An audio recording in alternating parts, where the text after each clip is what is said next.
Hello students, तर आजचा आपला व्हिडिओ त्या विद्यार्थ्यांसाठी आहे ज्यांना इंग्लिशमध्ये पैकीच्या पैकी मार्क्स घ्यायचे आहेत.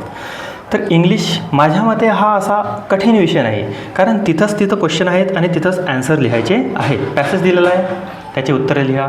ॲप्रिसिएशन तुम्हाला माइंडने सॉल्व करायचं आहे. कविता ऑलरेडी तिथं दिलेली आहे. तर ठीक आहे, पाहू आपण स्टेप बाय स्टेप हा क्वेश्चन पेपर कसा सॉल्व केलेला आहे. तर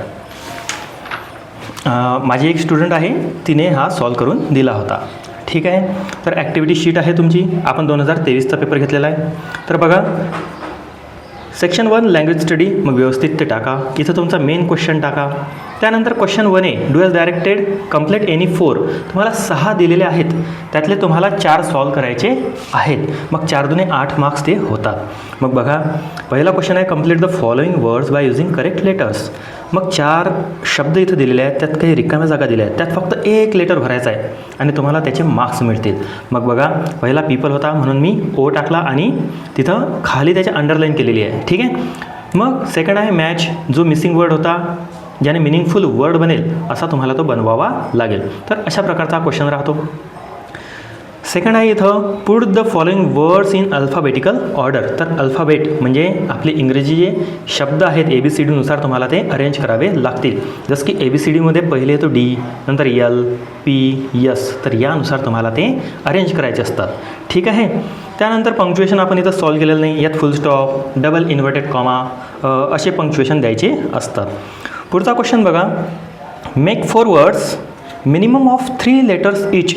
4 शब्द बनवा आणि एका शब्दात 3 कमीत कमी लेटर असायला पाहिजे, 2 किंवा 1 चालत नाही. Using the letters in the word. तर इथं बेंच मार्क दिलेला आहे. तर बेंच मार्कवरून मार्क, बेंच, बॅन, हेन, मॅन हे मिनिंगफुल शब्द बनतात. तर याचेच तुम्हाला 2 मार्क्स मिळतात. ठीक आहे, त्यानंतर बघा पुढचा क्वेश्चन पाहू आपण. इथं दिलेलं आहे वेब डायग्राम. तर वेब डायग्राम सॉल्व करायची एक पद्धत आहे. जसं की इथं जर नाव नसेल मधात तर तुम्हाला आजूबाजूला ॲडजेक्टिव्ह टाकावं लागतील. ॲडजेक्टिव्ह म्हणजे विशेषण, एखाद्या गोष्टीची विशेषता. जसं की स्कूलची जी विशेषता राहील ती इथं दिलेलं आहे. पहा, स्कूल कसं असते, गुड असू शकते, बॅड, फेमस, न्यू, ओल्ड. आणि मधात जर तुमचं असं काही ओल्ड किंवा न्यू असं ॲडजेक्टिव्ह असलं तर न्यू गोष्टीचे आजूबाजूचे जे नाव नसतील ते होतील. जसं की न्यू मोबाईल असतो, न्यू हाऊस असते, त्यानंतर न्यू टेम्पल असू शकते, न्यू स्कूल असू शकते. अशा प्रकारे इझी असा हा क्वेश्चन राहतो. त्यानंतर पहा, 6th क्वेश्चन दिलेला आहे, complete the word chain of verb. Verb म्हणजे क्रियापद. एक शब्द दिलेला आहे, त्याच्या शेवटच्या अक्षरापासून आपल्याला पुढचं वर्ब शोधायचं आहे. इथं जर वर्ड असलं तर वर्ड चालते, ॲडजेक्टिव्ह असलं तर ॲडजेक्टिव्हच पाहिजे. मग थिंक होतं, नॉर्मली वर्बची चेन येते. ठीक आहे, एक्झाममध्ये. त्यानंतर थिंक, मग केवरून आपल्याला किल हा वर्ब मिळतो, एलवरून लिव्ह हा वर्ब मिळतो, ईवरून इट हा वर्ब मिळतो, टीवरून टेक हा वर्ब तुम्ही घेऊ शकता. त्यानंतर पुढचा क्वेश्चन दिलेला आहे. इथं यांनी नंतर हे सॉल्व केलेलं आहे पंक्च्युएशन. ठीक आहे, एकदा बघून घ्या. त्यानंतर क्वेश्चन 1 आणि B व्यवस्थित हा डिनोट करा, तिथं लिहा आणि डू ॲज डायरेक्टेड तुम्ही लिहितात हे सांगा. ठीक आहे, हा B क्वेश्चन तुम्ही इथंसुद्धा घेऊ शकता. मार्जिनच्या तिकडे जास्त क्वेश्चन घेऊ नका. ठीक आहे, आणि मेन म्हणजे खोडतोड करू नका. खोडतोडचे मार्क्ससुद्धा कटतात. तुम्हाला क्लीन पेपर लिहावा लागेल. ठीक आहे, तर यांनी क्लॉज लिहिला आहे. फ्रेज किंवा क्लॉज दोनपैकी एक लिहायचा असतो. इथं वरती तुम्हाला फ्रेज दिलेला आहे, खाली तुम्हाला क्लॉज दिलेला आहे. ठीक आहे, तर आय सिलेक्टेड 3 पोएम्स. त्यानंतर यांनी लिहिलं आहे त्याच्या पुढे विच वॉज मिनिंगफुल. ठीक आहे, तर त्याच्या पुढे क्लॉजच्या पुढे तुम्हाला लिहायचं असतं आणि फ्रेज तुम्हाला मधात एखाद्या वाक्याच्या ॲड करायचा असतो. ठीक आहे, पुढचा क्वेश्चन आहे, हा 1 मार्कला होता आणि हा 1 मार्कला. असा हा टोटल क्वेश्चन जो आहे तो 10 मार्क्सला तुमची लँग्वेज स्टडीचा असतो. त्यानंतर आहे अटेम्प्ट एनी वन, A किंवा B पैकी एकच करा, त्याला 1 मार्क आहे. मग ॲड प्रेफिक्स और सफिक्स म्हणजे शब्दाच्या पुढे ॲड करा किंवा त्या शब्दाच्या नंतर काहीतरी ॲड करा. मग करेज आहे, करेजला करेजियस असं मी म्हणू शकतो. वंडर आहे, वंडरला वंडरफुल या शब्दाच्या नंतर ॲड केलं आहे म्हणजे सफिक्स ॲड केलेला आहे. तुम्हाला जर हा क्वेश्चन सॉल्व करायचा असला तर बघा, तेच शब्द आहेत आणि ते वाक्यात बनवायचे असतात, म्हणजे त्या शब्दावरून एखादं वाक्य बनवा. मग courage, he is very courageous boy हे सुद्धा चालेल. Wonder, this place is wonder of nature असं तुम्ही लिहू शकता. त्यानंतर पुढचा क्वेश्चन बघा, जो आहे सेक्शन 2 टेक्स्च्युअल पॅसेज. मग व्यवस्थित त्याचं जे नेम आहे ते इथं टाका. इथं क्वेश्चन लिहा. हा एक क्वेश्चन तुम्ही इथंसुद्धा लिहू शकता. त्यानंतर या ओळीत जे आहे ते तुम्ही क्वेश्चनचे नंबर टाका. इकडचा स्पेस चेकरला मार्क्स देण्यासाठी असतो, त्यामुळे इथं काहीच यायला नको. ठीक आहे. तर क्वेश्चन 2A यातला A1 जो आहे तो ट्रू ऑर फॉल्स असा दिलेला आहे. तर पूर्ण क्वेश्चन इथं लिहायचं नाही, डायरेक्ट जे आन्सर आहे ते त्याच्या पुढे लिहा, मधात एक ओळ सोडा. यामुळे तुमचं प्रेझेंटेशन व्यवस्थित दिसते. ठीक आहे. प्रेझेंटेशनला सुद्धा मार्क्स आहेत, अक्षराला सुद्धा मार्क्स आहेत. त्यानंतर पहा, एक पॅसेज इथं दिलेला आहे आणि तो सॉल्व करायचा आहे. मग A2 क्वेश्चन आहे, complete the web. Obviously web diagram आपण मागेच पाहिली. मग इथं दिलेलं होतं कॅरेक्टर इन द पॅसेज. मग जे जे कॅरेक्टर असतील ते तुम्हाला इथं या बॉक्समध्ये फिल करायचे असतात, जसे इथं केलेले आहेत. त्यानंतर A3 क्वेश्चन आहे, complete the following sentence by using the correct form of the phrases from the bracket. तर ऑब्वियसली रिकाम्या जागेत इथं फ्रेजेस दिलेले आहेत, म्हणजे ॲन्सरसुद्धा इथंच दिलेले आहेत. ते फक्त कोणते सूट होतात पॅसेजमध्ये पाहून लिहा. ठीक आहे. मग ह्या फिल द ब्लँक्स मी म्हणू शकतो. ठीक आहे. या अशा पद्धतीने तुम्ही सॉल्व करा. ठीक आहे. क्वेश्चन नंबर व्यवस्थित टाका. पुढचा क्वेश्चन पाहू आपण.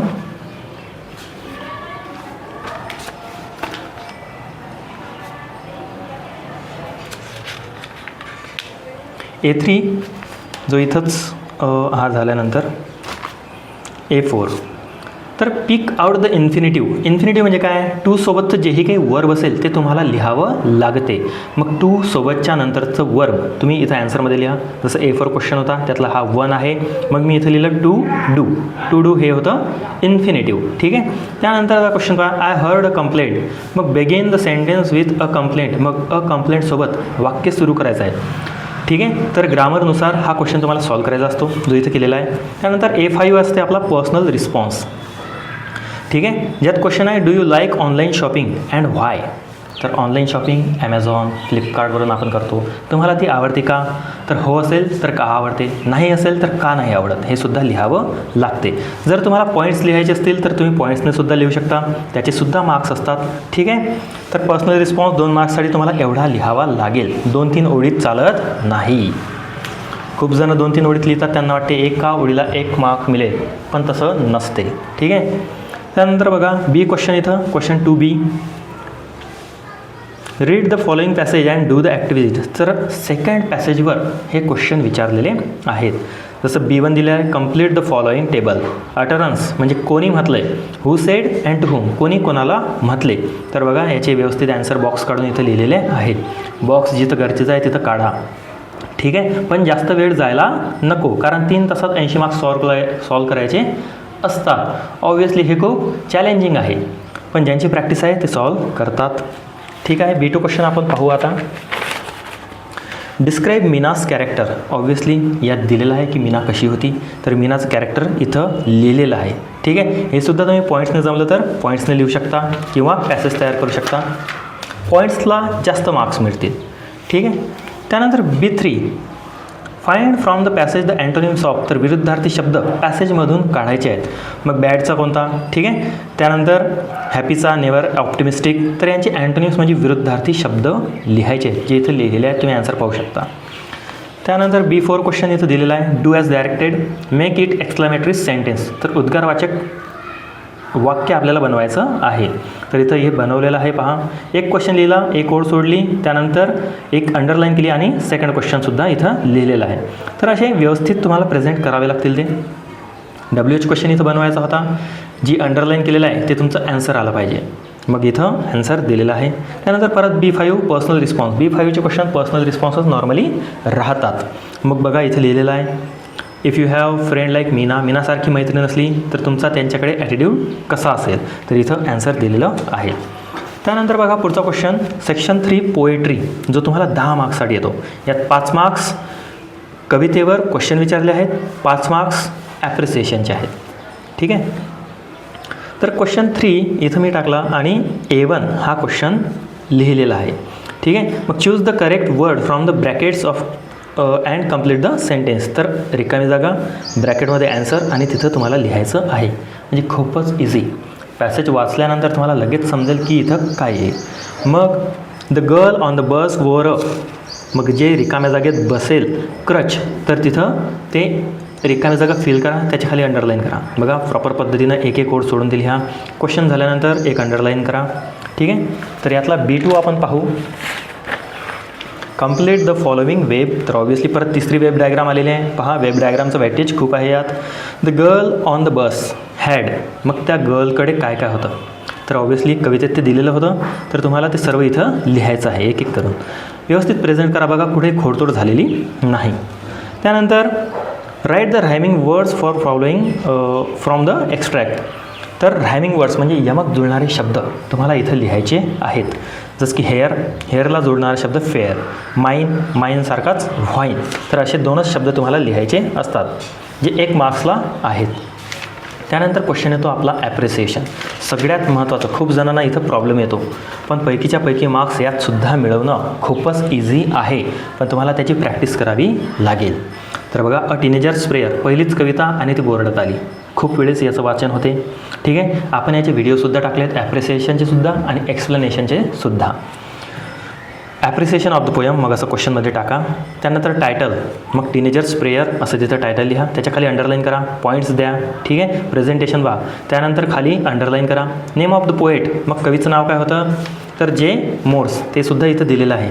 ठीक आहे. म्हणजे काहीच घरून न्यायची गरज नाही, डोकं घेऊन जा फक्त. त्यानंतर रायमिंग स्कीम ABCB. तर रायमिंग स्कीम कशी काढतात, तर पहिले 4 ओळी पकडायच्या. Beginning, make, choose, will take. ठीक आहे, किंवा टेक. तर बिगिनिंगला नाव द्या ए दिल्यानंतर बिगिनिंगसारखाच मेक हा शब्द आहे का, तर नाही. मग याला नाव देईल मी B, मग AB. मग बिगिनिंग चूज जुळते का, नाही. मेक चूज जुळते का, नाही. मग याला नाव देईन मी C. ठीक आहे. त्यानंतर चूज टेक जुळत नाही, मेक टेक, तर हा जुळते, तर B इथं सुद्धा येईल. तर बघा ABCB अशा प्रकारे आपण राईम स्कीम काढू शकतो. Figure of speech, alliteration, repetition, inversion. तर इथं फिगर ऑफ स्पीचसुद्धा दिलेल्या आहेत. तर अलिट्रेशन, एका ओळीत जेव्हा एक शब्द परत येईल तेव्हा तुम्हाला alliteration he figure of speech लिहिता येते. जसं की पहा मी इथं शोधून सांगतो तुम्हाला. कॅन चूज, तर C या दोन्ही जवळच्या शब्दांनी सुरुवात झालेली आहे. Can choose. ठीक आहे. तर अशा प्रकारे तुम्ही अलिट्रेशन लिहू शकता. रिपिटेशन म्हणजे एकाच ओळीत परत एक शब्द आला तर रिपिटेशन लिहा. ठीक आहे. त्यानंतर थीम और सेंट्रल आयडिया. ऑब्व्हियसली कविता वाचून तुम्हाला काय समजलं ते लिहा. सगळ्यात सोपी आहे. पहिले सुरुवात करताना हे कवी आहेत, हे कवितेचं नाव आहे, याने सुरुवात करा. त्यानंतर मेसेज अँड ओपिनियन. खूप जण तुम्हाला हे सांगणार नाहीत की मेसेज किंवा ओपिनियन लिहायचं असते म्हणून, पण यामुळे तुमचे मार्क्स वाढतात. ठीक आहे. खूप जण हे लिहतच नाहीत. हे लिहिल्यानंतर तुमचं एक वेगळं इम्प्रेशनसुद्धा पडते. सगळ्यात इझी आहे. सगळ्या कवितांना एकच ॲप्रिशिएशन मेसेज किंवा ओपिनियनसुद्धा तुम्ही तयार करू शकता. जास्त काही हार्ड नाही आहे. ठीक आहे. मेसेज म्हणजे कविता वाचून तुम्हाला काय समजलं किंवा संदेश मिळाला. ओपिनियन म्हणजे तुमचं मत. त्यानंतर पुढे जाऊ आणि पाहू आपण सेक्शन 4 नॉन टेक्स्च्युअल पॅसेज, जो तुम्हाला 15 मार्क्सला आहे. यात 10 मार्क्स पॅसेजचे क्वेश्चन आन्सर आणि 5 मार्क्स समरीसाठी असतात. ठीक आहे. हा टेक्स्टबुकच्या बाहेरचा पॅसेज राहतो. मग यात A1 फिल द ब्लँक्स आहे. ऑब्व्हियसली व्यवस्थित ते लिहा. ठीक आहे. त्यानंतर A2 complete the web diagram, परत म्हणजे 4th वेब डायग्राम. अरे बाबा. ठीक आहे. तर व्यवस्थित ती लिहा. पॅसेजमध्येच त्याचे आन्सर्स आहेत. मॅच द सिनोनिम्स, समानार्थी शब्द. इथं समानार्थी शब्द आणि त्याची उत्तरंसुद्धा दिलेले आहेत. तर व्यवस्थित ते लिहा. बॉक्स काढा. ठीक आहे. असं हलक्यात घ्यायचं नाही की डायरेक्ट क्वेश्चन लिहिला त्याच्या पुढे आन्सर किंवा डायरेक्ट आन्सर. व्यवस्थित ते लिहा. ठीक आहे. त्यानंतर A4 क्वेश्चन बघा, डू ॲज डायरेक्टेड. हा ग्रामरचा क्वेश्चन राहतो. मेक सिम्पल फ्युचर टेन्स, साधा भविष्यकाळ तुम्हाला या वाक्याचा बनवायचा आहे. तर बघा इथं बनवलेला आहे. त्यानंतर क्वेश्चन टॅग, याचे ऑप्शनसुद्धा दिलेले आहेत, त्यामुळे खूपच इझी हा झालेला आहे. तिथं लिहिला. त्यानंतर A5 ऑब्व्हियसली पर्सनल रिस्पॉन्स. तुम्हाला खेळ खेळायला आवडते का आणि का आवडते, तर ते व्यवस्थित लिहा. ठीक आहे. त्यानंतर क्वेश्चन 4B समरी रायटिंग. इथं दिलेला आहे क्वेश्चन 4A, म्हणजे हा क्वेश्चन 4A याचा हा पॅसेज आहे आणि याची तुम्हाला समरी बनवायची आहे. तर ही बनवलेली आहे. व्यवस्थित टायटल द्या. याला हाफ मार्क 1 मार्क राहतो आणि बाकीच्याला 4 मार्क्स राहतात. तर याचं प्रेझेंटेशन असं लिहिलेलं आहे. तुम्ही पॅसेजसुद्धा करू शकता. जे समजलं ते तुमच्या शब्दात लिहा. डायरेक्ट जसा तसा पॅसेज लिहू नका. ठीक आहे. टायटल द्या त्याला. जे क्वेश्चन लिहिताय तो व्यवस्थित तुम्हाला सांगावा लागेल की समरी रायटिंग मी लिहत आहे, त्यामुळे चेकरला समजेल की हा क्वेश्चन कोणता आहे, किती मार्कला आहे. ठीक आहे. त्यानंतर सेक्शन 5 रायटिंग स्किल, सगळ्यात इम्पॉर्टंट आणि सगळ्यात कन्फ्यूज करणारा हा क्वेश्चन. पण प्रॅक्टिस केली तर ऑब्व्हियसली सगळ्यात सोपी. हा तुम्हाला टोटल 20 मार्क्सला येतो, आत्तापर्यंत सगळ्यात जास्त मार्क्सचा. ठीक आहे. तर यात पहिलाच क्वेश्चन असतो लेटर रायटिंग. मी सजेस्ट करेल इनफॉर्मलपेक्षा फॉर्मल लेटर लिहा. का? कारण त्यात पॉईंट्स आहेत ज्याचे तुम्हाला मार्क्स मिळतात. इनफॉर्मलमध्ये फक्त पॅसेज आहे ज्याचे मार्क्स कट होण्याची जास्त शक्यता राहते. मग क्वेश्चन टाका, लेटर रायटिंग लिहित आहे हे सांगा, फॉर्मल लेटर. ठीक आहे. क्वेश्चन नंबर टाकून त्यानंतर फ्रॉमचा ॲड्रेस, एक ओळ सोडून डेट टाका, एक ओळ सोडून टू कोणाला लिहिताय ते सांगा. याला हाफ मार्क्स असतात. ठीक आहे. त्यानंतर सब्जेक्ट, इथं थोडा सब्जेक्ट जास्त झाला आहे, तुम्ही एकाच ओळीत लिहावा लागतो हा. त्यानंतर एक ओळ सोडून रिस्पेक्टेड सर, माझं नाव हे आहे, मी इथं राहतो आणि यासाठी मी पत्र लिहत आहे हे सांगा. लेटर रायटिंगवर सुद्धा आपण व्हिडिओ बनवलेला आहे, तुम्ही प्लेलिस्टमध्ये बघू शकता किंवा आपल्या चॅनलवर बघू शकता. तर 1, 2 आणि 3 पॅसेज तुम्हाला बनवायचे असतात आणि 1.5 किंवा 2 पेजेसमध्ये हे भरायचं असतं, तरच तुम्हाला फुल मार्क्स मिळतात. तर एंडिंग करताना थँक्यू, युअर्स फेथफुली आणि जे नाव इथं लिहिलेलं होतं ते इथंच यायला पाहिजे. मार्जिनच्या जवळून तुम्हाला हे घ्यायचे आहेत आणि पहिले लेटर्स कॅपिटल घ्यायचे आहेत. ठीक आहे. प्रेझेंटेशन बघा किती व्यवस्थित दिलेलं आहे. प्रेझेंटेशनचेच मार्क्स असतात. खूप जण खोडतोड करतात, यात खोडतोड एकही तुम्हाला दिसणार नाही. ठीक आहे. एकदा लेटर पाहून घ्या. त्यानंतर क्वेश्चन 5B, जिथं डायलॉग रायटिंग तुम्हाला दिलेलं आहे. ठीक आहे. किंवा डायलॉग रायटिंग एक लिहा किंवा स्पीच लिहा. स्पीचवर सुद्धा आपण आणि डायलॉगवर सुद्धा एक व्हिडिओ टाकलेला आहे, तो सुद्धा तुम्ही पाहू शकता कसं लिहायचं आहे. तर इथं हा एक क्वेश्चन रिअरेंज करायचा आहे, सिक्वेन्सनुसार लावा. त्यानंतर इथं रिकाम्या जागा भरा आणि या इम्पॉर्टन्स ऑफ एज्युकेशनवर तुम्हाला 3 मार्क्ससाठी ॲन्सर लिहायचा आहे. तर बघा, ए क्वेश्चन, एक ओळ सोडा. बी क्वेश्चन हा लिहिला, रिकाम्या जागा अंडरलाईन केल्या. आणि C question importance of education, तर हा व्यवस्थित इथं सॉल्व केलेला आहे. बघा, इथून इथपर्यंत एवढं लिहिल्यानंतर मार्क्स कट होण्याचे चान्सेसच राहत नाहीत, त्यामुळे व्यवस्थित लिहा. जसं की राम आहे, त्यानंतर 2 डॉट दिलेले आहेत. ठीक आहे. आणि जे ॲन्सर आहे ते या 2 डॉटच्या नॉर्मली इकडेच राहायला पाहिजे, त्याच्या खाली यायला नको. त्यानंतर जो क्वेश्चन लिहिलेला आहे त्याच्या खाली अंडरलाईन व्यवस्थित करा की या टॉपिकवर आम्ही लिहत आहोत. त्यानंतर बघा, इन्फॉर्मेशन ट्रान्सफर थोडा मागे पुढे झालेला आहे. इथं expand the theme, news report अगोदर घेतलेला आहे, तो आपण पाहून घेऊ. बघा, right a news report base on the given headline, तर याचे मार्क्स जास्त असतात. ठीक आहे. कारण यात पॉईंट्स भेटतात तुम्हाला. मग बघा, न्यूज रिपोर्ट लिहिता हे सांगा, हा टॉपिक इथं व्यवस्थित लिहा. ठीक आहे. स्टार्टिंग करा, त्या टॉपिकवर पूर्णपणे तुम्हाला वर्णन करावं लागेल, डिस्क्राईब करावा लागेल. त्यानंतर इन्फॉर्मेशन ट्रान्सफर, इथं बी क्वेश्चन यांनी सॉल्व केलेला आहे. पॅसेजवरून डायग्राम काढायची. ठीक आहे. तर यात जास्त मार्क्स मिळतात तुम्हाला. वर्बल टू नॉन वर्बल, म्हणजेच पॅसेजवरून डायग्राम बनवणे. तर इथं दिलेलं असेल, हा तो बॉक्स होता, हा फक्त फिल करायचा होता. पॅसेज वाचा आणि उत्तरं लिहा. ठीक आहे. त्यानंतर आपण लास्ट क्वेश्चनकडे येऊ आता, जो आहे सेक्शन 5 स्किल डेव्हलपमेंट 5 मार्क्ससाठी. तर इंग्लिश टू मराठी ट्रान्सलेट करायचं असते. पहिले तुम्हाला शब्द असतात, कोणतेही 4 लिहा. ठीक आहे. त्यानंतर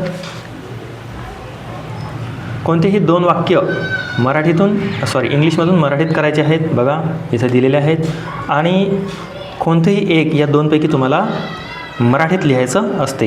या तुम्हाला प्रोवर्ब्स किंवा आयडियम्स दिलेल्या आहेत. तर अशा प्रकारे सगळ्यात इझी पद्धतीनं याचं सोल्युशन मी तुम्हाला सांगितलेलं आहे. आणखी काही प्रॉब्लेम असल्यास कमेंट करा, आपण त्याचं सॉल्युशन तुम्हाला देऊ. तर तुमच्याकडे वेळ आहे, डेली अभ्यास करा, प्रॅक्टिस करा, ज्यामुळे या सब्जेक्टमध्ये मार्क्स तुम्हाला जास्तीत जास्त मिळतील. कारण सगळ्यात सोपी मला तरी इंग्लिशच वाटतो. ठीक आहे. तर भेटू लवकरच. स्टे ट्यून आणि चॅनलला सबस्क्राईब करून पुढचे व्हिडिओसाठी सुद्धा तुम्ही सजेशन मिळू शकता. थँक्यू.